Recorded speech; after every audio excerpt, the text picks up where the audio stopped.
Dean and Tyler Listle are registered investment advisor representatives. Investment advisory services offered through Brokers International Financial Services, LLC, member SIPC. Brokers International Financial Services, LLC, and Secure Retirement Solutions, LLC are not affiliated companies. It's time for Secure Retirement Solutions with your hosts, Dean and Tyler Listle, fully licensed retirement specialists from Secure Retirement Solutions in Green Bay. Now, here are your hosts, Dean and Tyler. Good morning, and thank you for joining us today. Tyler and I will discuss topics that affect your retirement, such as investments, income planning, Social Security, and much more. Good morning, Ty. How are you? Good morning, Dean. I'm doing great. How about yourself? Good. Thank you. Today we're going to talk about unfortunately, we're seeing a lot of people losing their jobs due to the COVID-19 pandemic.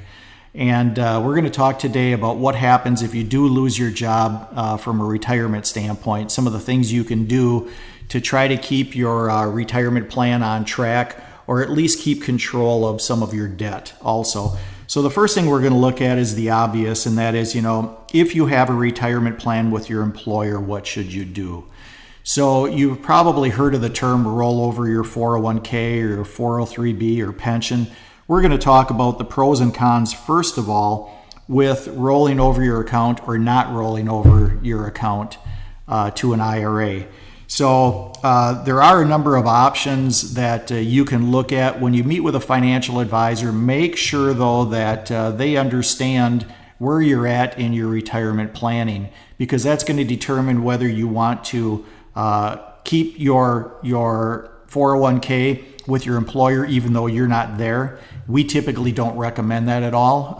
That's referred to as an orphan 401k, or roll over your 401k or 403b. So the first things, we're going to look at reasons to roll over your 401k. And the first one is more options with an IRA. You typically have significantly more options for investing when you go to an independent IRA versus a 401k. And Tyler, let's talk about some of the options that are in a traditional 401k. Then we'll look at some of the options that are available within an IRA.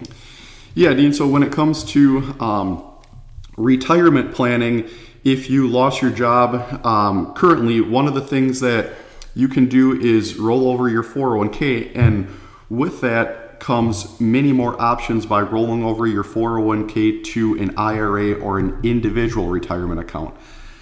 So if you go from a 401k to an IRA, it is a non-taxable event because you're going from the same type of account when it comes to the tax classification. And the number one thing one of the things that you get is more options with an IRA. Now, right now, typically with 401ks, the primary investment that they allow you to invest in are mutual funds. There are some companies, usually larger employers that we see around the area, that do offer company stock, but that is limited to only your company stock. You can't go out and get more stock. So, for example, I know we have a few clients who worked at Procter & Gamble, and they've always been offered company stock. But if you work at Procter & Gamble, you can't buy Apple stock within your Procter & Gamble 401k. Instead, you have options to go into a few different mutual funds. And again, mutual funds, they're like a basket of single stocks all into one, all mixed into one based on a certain investment objective. Mutual funds are good investments, but you're limited. And oftentimes, in addition to being limited to only mutual funds, you're limited to the amount of mutual funds within a 401k. I've seen 401ks with as little as 5 different mutual funds available, which doesn't give you a whole lot of flexibility at all. And I've seen them to upwards of 50 different mutual funds, which should give you a good amount of flexibility. But even 50 mutual funds can be really limiting when, if you were to roll over your account to an IRA, you can go into upwards of 50,000 different investment options, which include things like single stocks, ETFs or exchange traded funds, REITs, which stands for Real Estate Investment Trust, so you can have some exposure to real estate as well. And then there's other things like annuities too, fixed, indexed, or variable. So there's just a number of different investment options that you can go into by rolling your 401k over to an IRA or an individual retirement account. Okay, good points, Tyler. So really one of the positives to rolling over your 401k during this time, if you were to lose your job or decide to retire during this time period, as Tyler said, we have more options within an IRA. Second thing we're going to talk about is, many times we hear from people that their retirement plan is set up with their company in a 401k or 403b, but they have limited access to financial advisors to get consultation on which investments they should choose. Many times I've heard this before, that their financial advisor is a computer. So in other words, they just have some prompts that take them through what some of the investment options are. They can read about it or not read about it. It's really up to the individual. Or if there is an investment advisor, many times they're located in New York or Chicago or Philadelphia, and it's by email typically if you do get a response. So when you roll over your 401k into an IRA, you typically have more access to a local advisor. So for instance, we do a lot of 401k rollovers, and you now have access right here in Green Bay to schedule a time to sit down with an advisor and talk about not only that investment, but also retirement planning and estate planning and anything else that goes into play with the retirement process or the investing process. So, you typically have more options to meet with a local advisor, which we think is a good thing. Ty, anything else on that or not? Yeah, Dean, that's a really good point there that many people overlook. Now, I've heard it before where there's folks who have retired and they'll leave their 401k back with their old employer, and when they're asked if they have any advisor that they work with or who helps them out, they say, oh, my company's looking after it, my employer's looking after it. But don't be mistaken, that's the last thing that your previous employer is going to care about. And it sounds bad to say, but your previous employer, when you leave, they don't have much incentive to service your account or help you out anymore.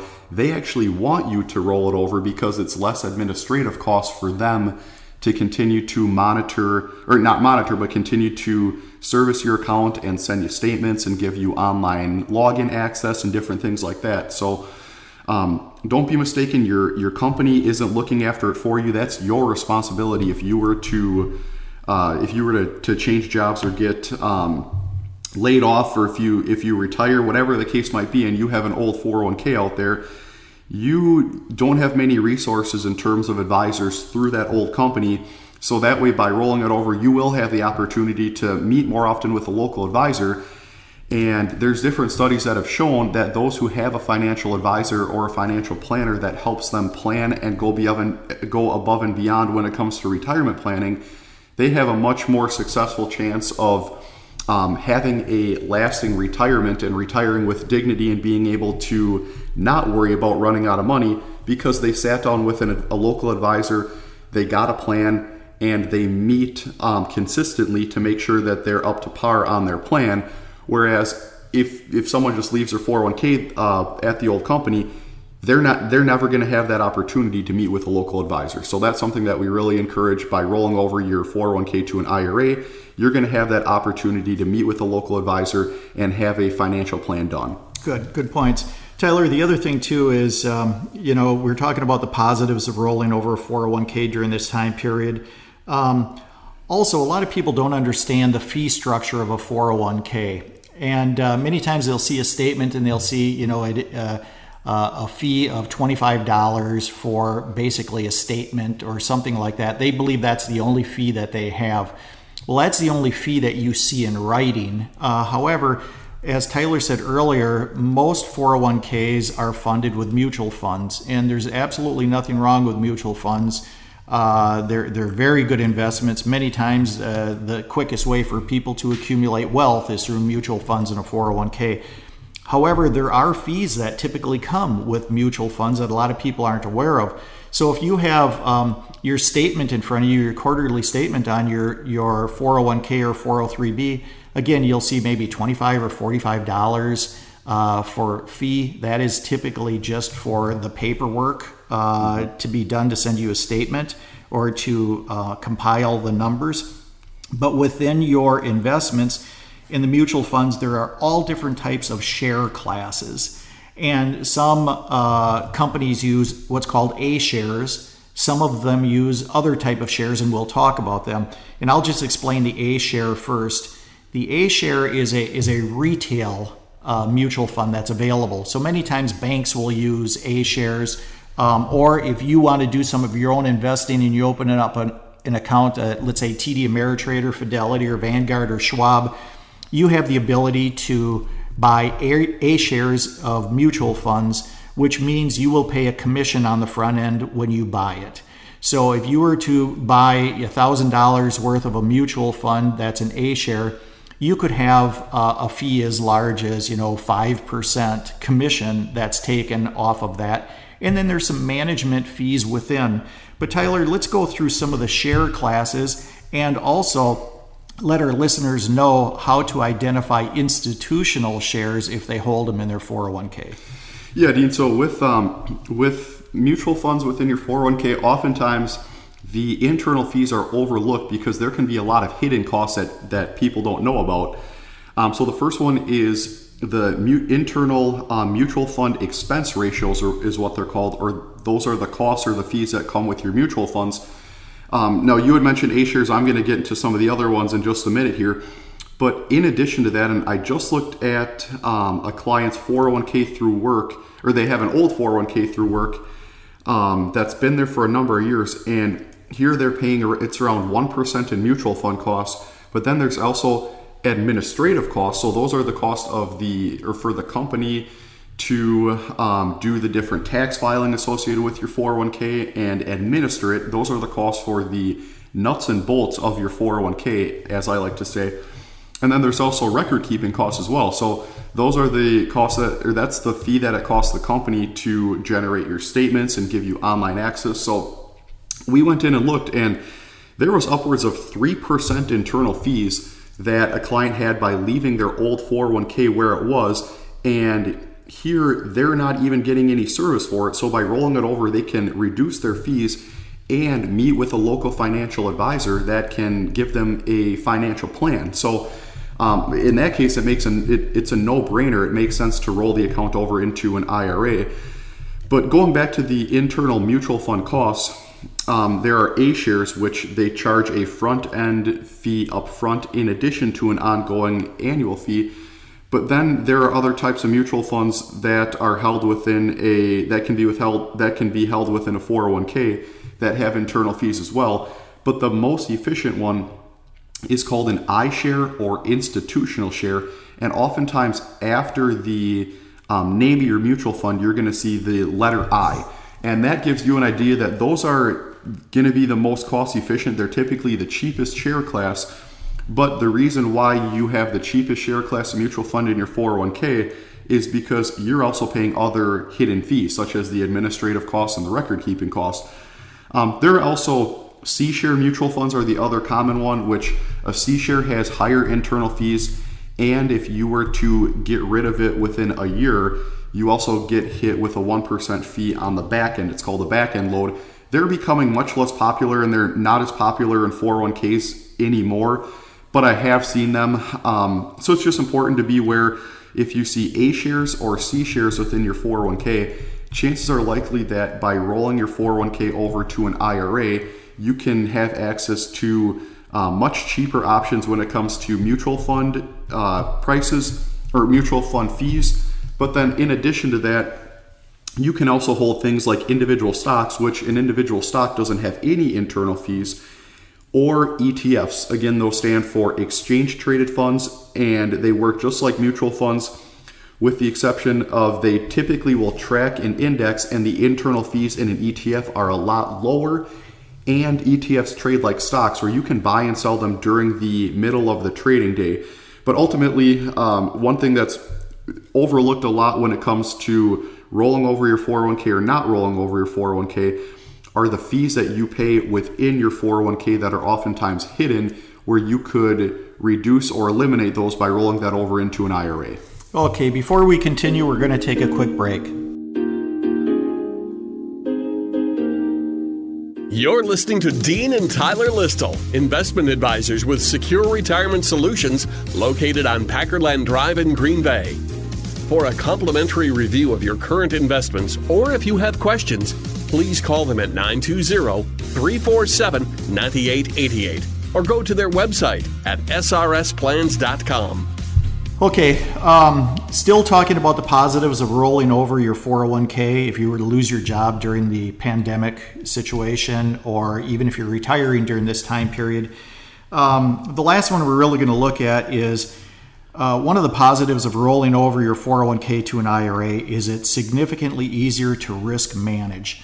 Now, we use that term a lot when it comes to investments. To risk manage a portfolio, you can still take losses. Understand that there's absolutely no guarantees when it comes to the stock market.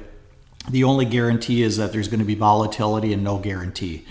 But if you look at risk managing a portfolio in the stock market, what that means is you typically take an investment portfolio. Hypothetically, you have a $100,000 portfolio.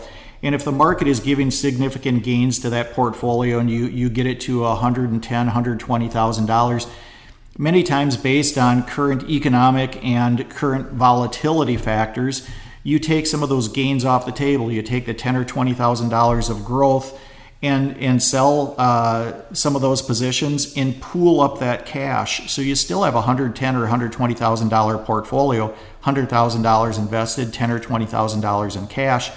That then allows you to buy your way out of a market trough. In other words, when the market goes down significantly like it did in March and it starts to stabilize, we risk manage portfolios by taking that cash that was built up when the market was good and start to buy investments when they're at a low. We can get significantly more shares because we're buying low. And what that does do is it's the age-old quest that people have when it comes to investing, and that is, buy low and sell high. So that helps you risk manage a portfolio. You can do that significantly easier with an IRA versus a 401k. Also, as Tyler explained, because you can put stocks and you can put exchange traded funds into an IRA, but not a mutual fund unless it's company stocks, into a 401k unless it's company stocks, ETFs and stocks can be sold immediately. So if we go into a catastrophic market situation where the market is absolutely plummeted and we want to capture some of those gains yet, and this did happen this year in 2020 where we saw that type of market, you can sell them off immediately. So if we put in an order to sell some stocks and some ETFs, within seconds we can sell those positions and hold that cash.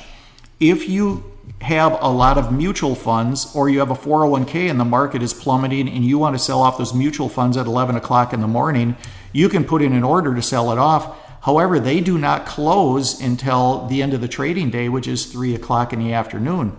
So that means you're going to take losses for the rest of the day until the market closes. Tyler, anything else when we talk about risk managing with an IRA versus a 401k? Just that when it comes to risk managing, this is something that is a huge benefit of rolling over your 401k to an IRA.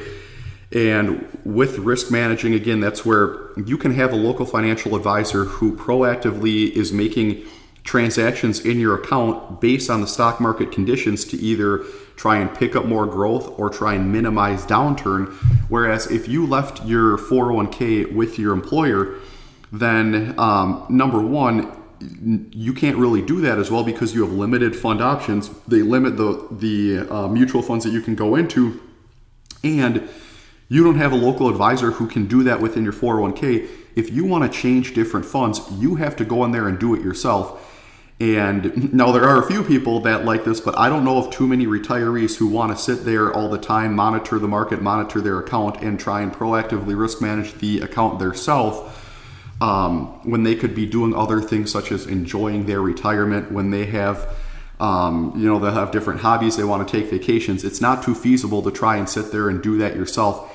And oftentimes 401ks do restrict, if you go out of a fund, they restrict how many days before you can go back in, and they do that to encourage you to not do that and not try and make moves by yourself, but instead roll it over into an IRA. So again, when it comes to having an old 401k, whether you lost your job or you're retiring right now, by rolling it over, it is a lot easier to risk manage, and you have many more investment options such as stocks and ETFs, which can be sold immediately during times like this where we're seeing a lot of market downturns and market upturns, a lot of market volatility in general. Okay, good points, Tyler. Now, when it comes to rolling over your 401k or 403b or company plan, pension, any of those things, we talked about all the positives of rolling over into an IRA. However, there's one situation that we believe is a negative by rolling over your 401k. And this is where you have to have a conversation and you have to have a financial advisor that asks questions about what your plans are in retirement. Because there's a situation here where if you are between the ages of 55 and 59 and a half and you lose your job or you retire, we get people who retire early like that, and you roll over your 401k into an IRA and you're all ready for retirement, or unfortunately you lost your job and you need some money, you're going to get hit with a 10% IRS penalty for early withdrawal. Understand, an IRA, whether it be a Roth IRA, whether it be a traditional IRA, are retirement specific. They're intended to be withdrawn after 59 and a half years old. But if you were to lose your job or again retire early and you need to pull off of that 401k between the ages of 55 and 59 and a half, as long as you keep that 401k with your employer that you retired from, you can withdraw from that account without getting hit with a 10% IRS penalty. So that's why when you meet with a financial advisor, meet with a fiduciary who is looking out for your best interest.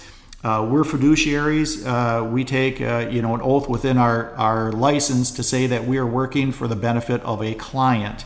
So if a financial advisor immediately tells you when they see that you have a 401k available and they say, well, let's roll it out into an IRA, and they don't even ask you what your goals are going to be, whether you're going to retire early or you don't think maybe you will be able to get a job back in the profession you're at, they're looking out for themselves and not for you and your best interest. Yeah, Dean, really good point there. That's the main negative when it comes to rolling over your 401k to an IRA, where that's where the planning is very important. There's planning that's got to be involved. Your advisor has to sit down and determine where you're at and figure out if you're going to need to pull money from your 401k if you're in that situation where you retired or lost your job between the age of 55 and 59 and a half, where you don't have to worry about that 10% IRS penalty.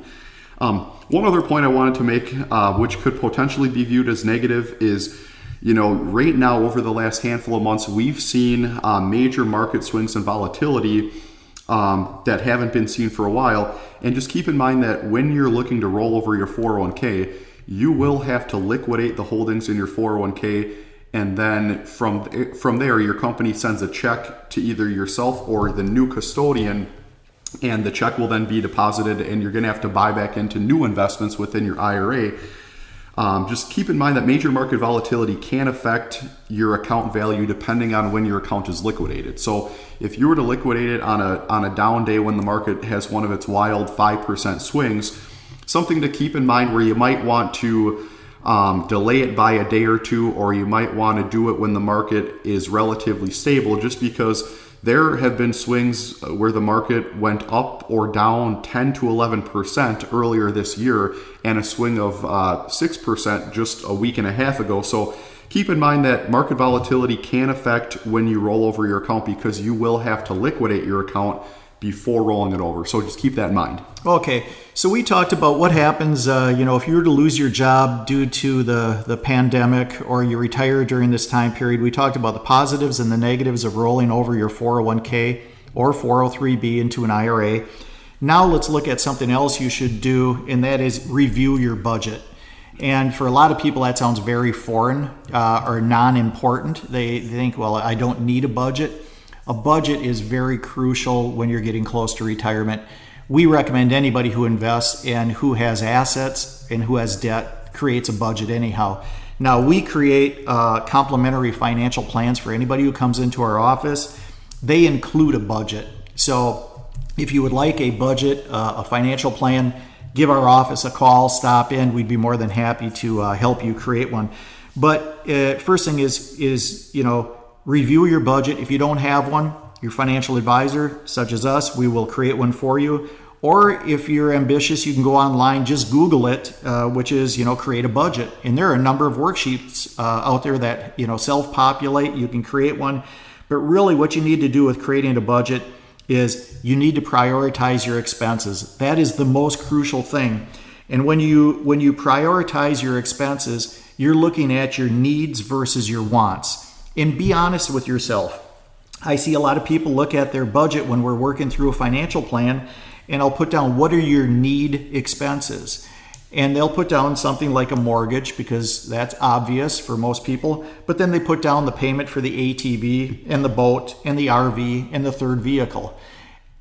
Unfortunately, those are not needs, those are wants. And sometimes you have to make a hard decision, and that is, having to get rid of some of the wants in order to take care of some of the needs. So, make it simple on yourself. Prioritize first your needs versus your wants. And what you need to do then is, in order to reduce your budget, because you have no more money coming in other than maybe unemployment compensation, is you need to start reducing some of those expenses. And many of those expenses that you can cancel typically are monthly subscriptions. I am surprised at how many times people have monthly subscriptions to anything and everything out there. I mean, it could be everything from, television options to eating out to Netflix to you name it, to the health club. Look at your monthly subscriptions and ask, are you really using it on a monthly basis? Typically, if you have a monthly subscription, the company that issues it is winning that game. Tyler, anything else when it comes to reviewing the budget? Yeah, very good points there, Dean. When it comes to reviewing the budget, again, just wanted to reiterate, make sure you have your budget where you're paying your fixed expenses first and foremost, the needs, your mortgage, property taxes, food, utilities, different things like that. Cancel the want expenses, your monthly subscriptions, excessive television options, going out to eat, you want to cut back on stuff like that. And then in addition to that, for those that might be contributing to their retirement accounts, you might want to consider redirecting your Roth IRA, your IRA, or your investment contributions to pay off debt for the short term instead. Because at this point, that's probably more important. If you lost your job, would be paying down that debt so that's not hanging over your head.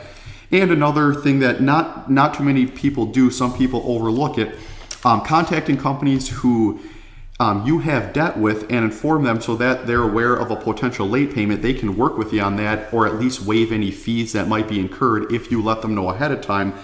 And then lastly, when it comes to if you lost your job right now, when it comes to reviewing the budget, you want to try and get it to the point where you're able to stockpile cash in the meantime, where if your future is uncertain without a job right now, you want to try and have cash so that way if something does go wrong during this time where you don't have as much income coming in, this is the time where it reminds you why it's important to have a 3 to 6 months worth of living expenses in your savings. So again, stockpile cash in addition to reviewing your budget. But review your budget, consider rolling over your 401k, take another look at your retirement plan right now with the current virus pandemic going on. And if you do those things, that should hopefully put you in a better place than feeling lost and without a plan. Good points, Tyler. Well, that's all the time we have this week. See you later and hope you'll join us again next week. We'll see you next week. You've been listening to Secure Retirement Solutions with your hosts, Dean and Tyler Listle, fully licensed retirement specialists from Secure Retirement Solutions in Green Bay. To get more information from Dean and Tyler, contact them on Packerland Drive in Green Bay. Call 920-347-9888 or visit them at srsplans.com. Securities and investment advisory services offered through Brokers International Financial Services, LLC. Member SIPC. Brokers International Financial Services is not an affiliated company.